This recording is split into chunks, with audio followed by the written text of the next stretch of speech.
And welcome back to Greater New Orleans. Soon, a dozen of the best pianists from around the world will compete in the 20th Annual New Orleans International Piano Competition, hosted by the Musical Arts Society of New Orleans and sponsored in part by the Steinway Society. The event will take place from July 20th through the 27th at Loyola University's Roussel Hall.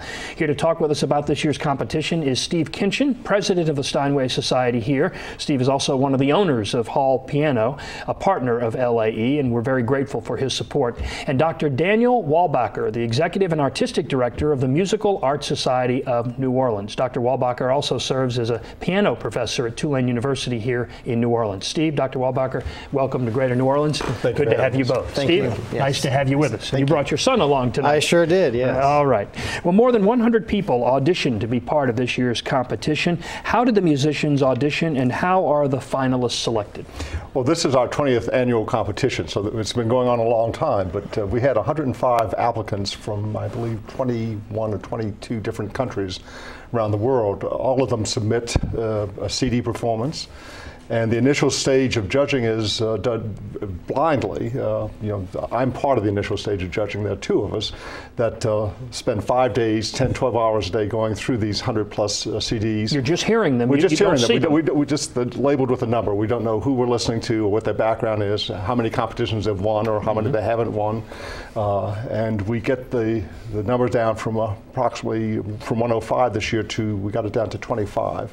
At which point it goes to 3 other judges and then back to the 2 of us. And we invite 12 pianists to actually compete here. And the competition starts next week. The first actual round of the competition is Monday evening at 7 o'clock, July 21st, I think it is. Yeah. Any age range for your competition? Our competition is unusual, first off, in that when the competition gets to our size, it's unusual that it's held annually. This is our 20th annual. And the other unusual thing about the New Orleans competition is that we have never had any age limits at all. Many competitions stop it at pianists from once they hit 30 or maybe 32, and they can't enter. And our philosophy is that we're not just trying to spotlight up-and-coming pianists, but pianists who have maybe matured, also up-and-coming pianists as well. Several times of the 3 finalists, we've had pianists that have been in their teens. We've had pianists as old as 50, and as I said, several teenagers in the top 3 finalists. Most of them are the average competition age, in early 20s, mid-20s, early 30s. Some of us develop later, and in my case, some of us never develop. But you're right, to limit it to... I'm not far behind you, I think, in that never developing, but the later part is definitely true, yeah. Well, Steve, I know that Hall Piano and certainly the Steinway Society very much behind this effort. Tell me why this is something that is important to you. Well, it's very important because, working in conjunction and running at the same time as the competition is the New Orleans Piano Institute, which is one of the most exciting educational opportunities for young pianists and piano enthusiasts. It's workshops, it's all sorts of things. Master classes, the opportunity for pianists to come in and really spend time underneath seasoned veterans, if you will. Wonderful professors from notable universities as well as previous competition winners.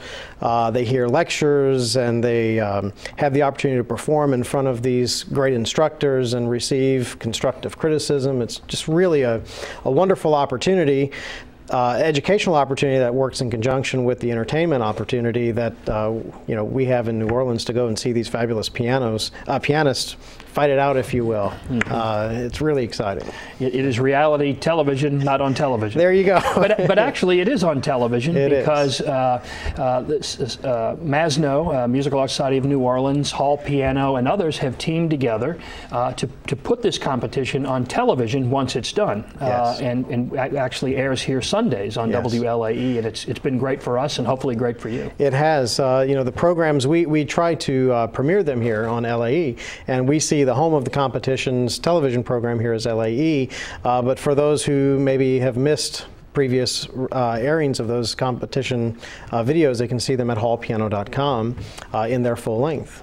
So it really is a wonderful opportunity to go back and enjoy some of your favorite performances from the competition in previous years. We should tell our viewers that would not happen without the support of Hall Piano, so we thank you, Steve and John and everyone else at Hall Piano. Before we move forward, let's give people a sampling of the talent that you bring in and assemble. Here's some highlights from the 2007 New Orleans International Piano Competition.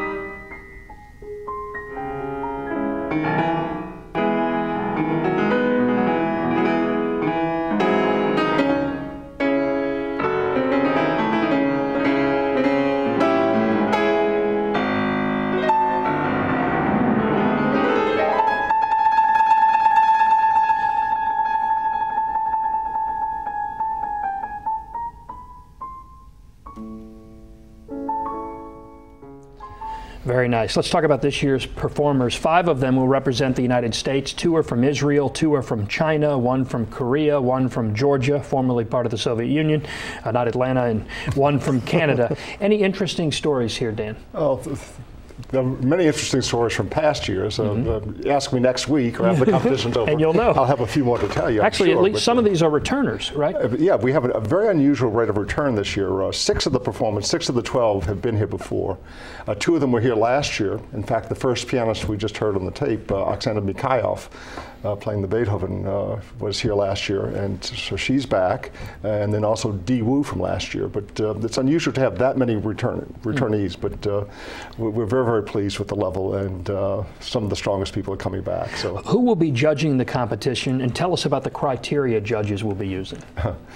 Well, we have 6 judges. I'm one of the judges. I'm chair of the jury, so I don't actually get to vote unless something happens to one of the other So don't judges. send in money. Right.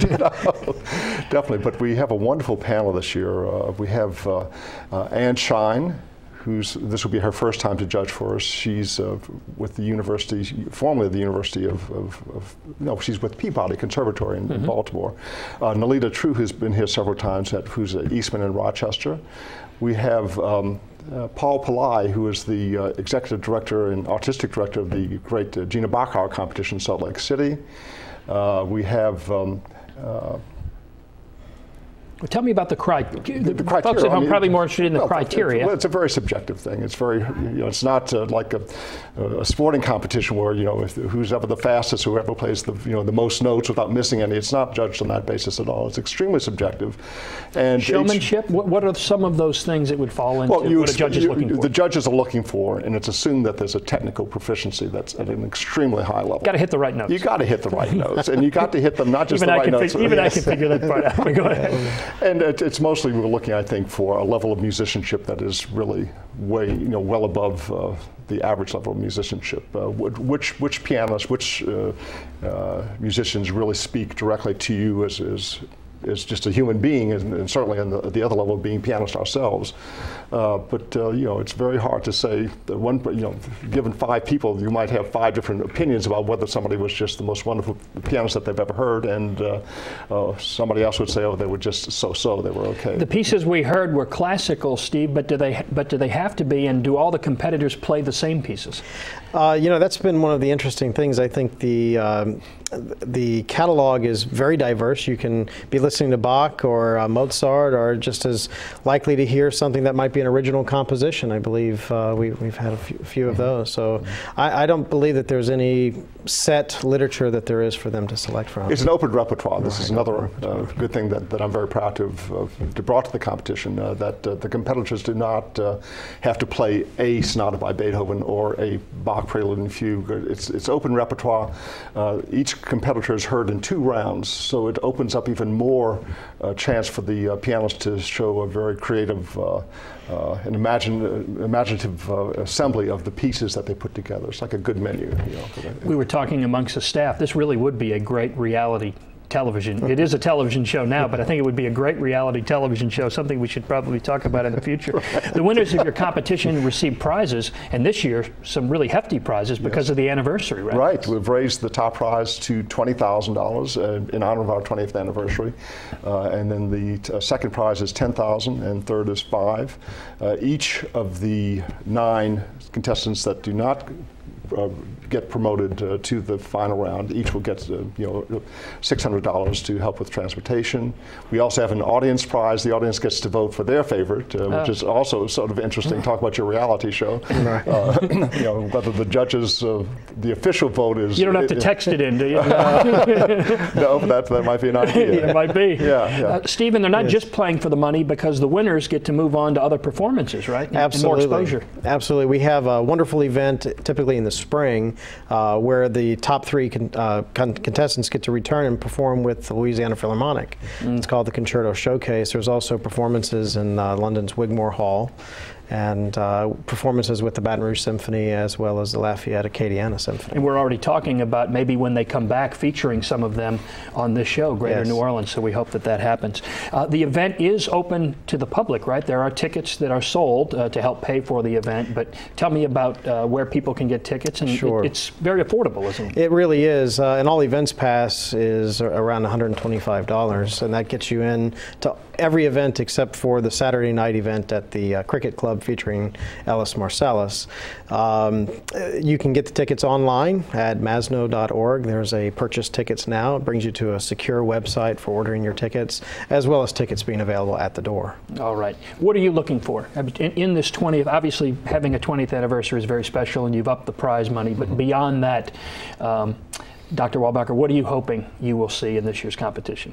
Well, I'm hoping that we will see the level of pianism and musicianship continue to grow and to get to the very, very highest level. I mean, every year it seems like it can possibly get any better, but every year we're pleasantly surprised to say, well, my God, this is the best ever. So it's always something like that. I want to back up a bit to talk, first off, to say how wonderful our connection with Hall Piano has been, the Steinway connection, and the fact that we're in all, Steinway is the official piano of the competition, has made a major improvement for the competition. I'm very, very proud of that. And Steve earlier had alluded to the New Orleans Piano Institute, which is going on concurrently with the competition. This we started around 9 years ago. I think this is the 9th Piano Institute, where we bring in college and high school pianists from around the world to come during the week of the competition. They take lessons with a special faculty, so they have a very intense week of study, but the real education is that they get to hear these competitors every evening. They get to hear an enormous amount of repertoire played extremely well. This year in the Institute we have pianists from Norway, from China, from South Africa. We have them from Hawaii and Florida, New York, California. Certainly we have local here from Louisiana, some from New Orleans. So it's a great melding situation for these, for the young pianists here in the city to meet and gather and spend a week with these pianists from all over the world. And of course, the big education is the competition during the evenings. A great competition, but certainly well beyond that. Right, right. Master classes and lectures during the daytime, open to the public for free, no charge. The evening competition events, there is a charge. And sounds like you're excited about it. Very excited. We are. We want to thank Steve Kinchen and Dr. Dan Weilbaecher for both being here, for presenting this competition in our backyard in New Orleans. A wonderful event. It starts July 20th, goes through July 27th. For more information about the 20th Annual New Orleans International Piano Competition, supported by Hall Piano, the Musical Arts Society of New Orleans, and the Steinway Society, you can call 504-899-4826, or you can go online to masno.org. We thank you both for being with us. Thank you. That is our program for tonight and for this week. It's been a terrific week. We thank the crew for a job well done, and thank you for your support of our program and our station, LAE Television, worth watching. Have a great weekend. We'll see you back here Monday night.